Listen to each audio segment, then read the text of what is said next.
Bonjour à tous et bienvenue dans ce webinaire sur la nouvelle bourse Belgian Bridge que Journalism Fund vient de lancer. Je suis Morgane Villarubia, coordinatrice de projet chez Journalism Fund. Avant toute chose, je dois vous informer que ce webinaire est enregistré, donc afin que nous puissions ensuite le partager sur notre site web et pour que tout le monde puisse y avoir accès après cette session, si vous avez besoin d'y retourner ou si d'autres personnes qui n'auraient pas pu participer souhaitent le voir. On va peut-être attendre encore quelques minutes, voir si d'autres personnes se joignent à nous parce qu'on n'est pas beaucoup pour l'instant. Oui, peut-être qu'on attend 2 minutes et ensuite je commencerai par présenter la bourse, donc Belgian Bridge. Nous verrons d'abord les critères d'éligibilité, quels coûts peuvent être couverts par la bourse et ensuite nous pourrons terminer avec vos questions si vous en avez.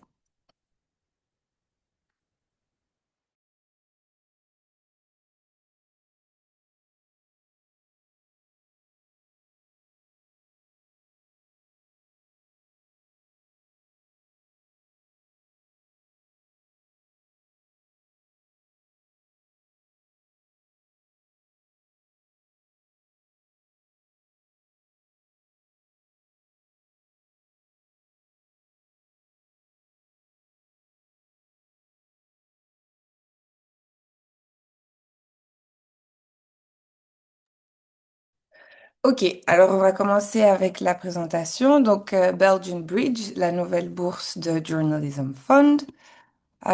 Donc, c'est un programme qui soutient des projets d'investigation collaboratifs pour les journalistes néerlandophones et francophones qui sont officiellement domiciliés en Belgique, afin qu'ils puissent travailler ensemble sur des sujets locaux qui ont une importance nationale. L'objectif est donc de produire un journalisme multilingue, et néerlandophone et francophone, qui révèle des enjeux qui se présentent des deux côtés de la frontière linguistique et qui donc rapprochent les communautés. Ce programme de bourse est financé par la Fondation Roi Baudouin.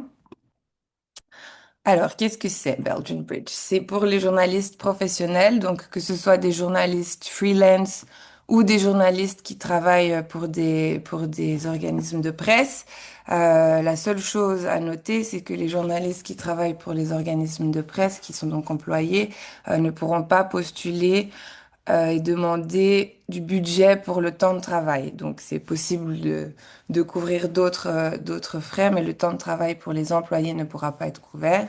Mais ils peuvent toujours participer au projet. On verra ça un peu après dans les coûts. Donc voilà, donc les équipes doivent comprendre au moins un journaliste néerlandophone et un journaliste francophone ou des journalistes bilingues, mais l'idée c'est d'avoir en effet les deux langues.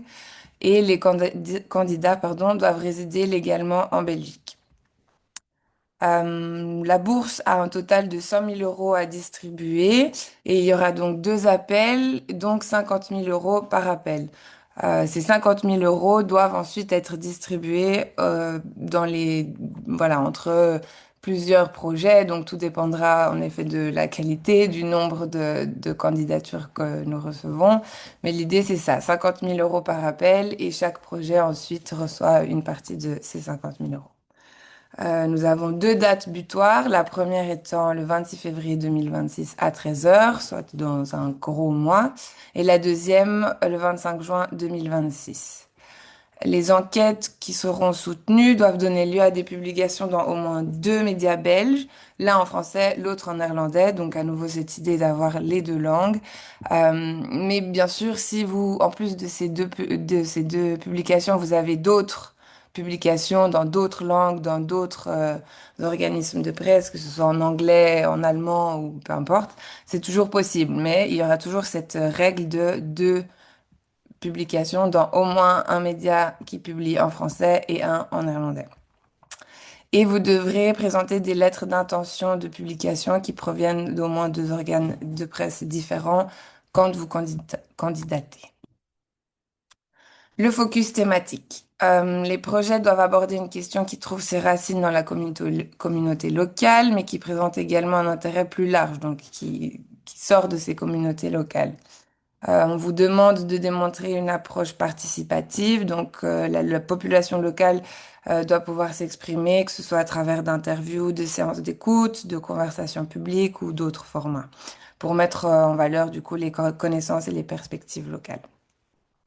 Il est essentiel que le résultat final soit publié dans les médias des deux communautés linguistiques, quand je l'ai dit avant, et idéalement dans des formats équivalents et si possible au même moment, puisqu'on a réalisé que voilà, ça a toujours plus d'impact quand une publication sort dans les différents médias qui avaient des lettres d'intention au même moment.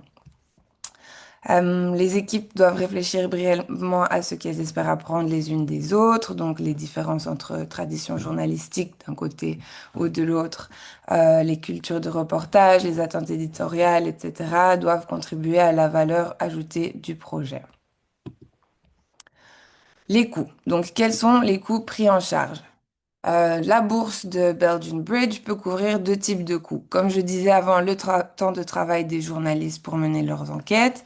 Et donc là, donc si vous êtes freelancer, donc vous pouvez postuler pour que votre temps de travail soit couvert par la bourse. Si vous êtes employé, vous pouvez postuler, mais pas pour ce temps de travail, vu qu'il est déjà couvert par votre employeur. Le deuxième type de coût qui peut être couvert, ce sont les dépenses. Donc, on a différents types de dépenses. Il y a les dépenses directement liées à l'enquête, que ce soit des frais de déplacement, visa. Dans ce cas, peut-être pas besoin si tout le monde est domicilié en Belgique et qu'on reste en Belgique, mais bon, on sait jamais. L'hébergement, s'il y a besoin, soit des fixeurs, des accès aux bases de données payantes, enfin, tout type de dépenses qui sont directement nécessaires pour que vous puissiez mener votre enquête. On a ensuite les frais de développement et d'assistante, qui, si ils présentent un avantage clair et direct pour l'enquête spécifique, donc ceux-là doivent être un peu plus justifiés dans le budget que vous proposerez. Par exemple, la participation d'un des membres de l'équipe à une conférence ou pour que ce soit pour rencontrer quelqu'un ou pour acquérir de nouvelles connaissances. Nous avons aussi les coûts des outils nécessaires à l'enquête, par exemple des données ou des images satellites auxquelles vous auriez besoin d'avoir accès, mais pas du matériel informatique. Donc la bourse ne peut pas couvrir les frais d'un appareil photo, par exemple.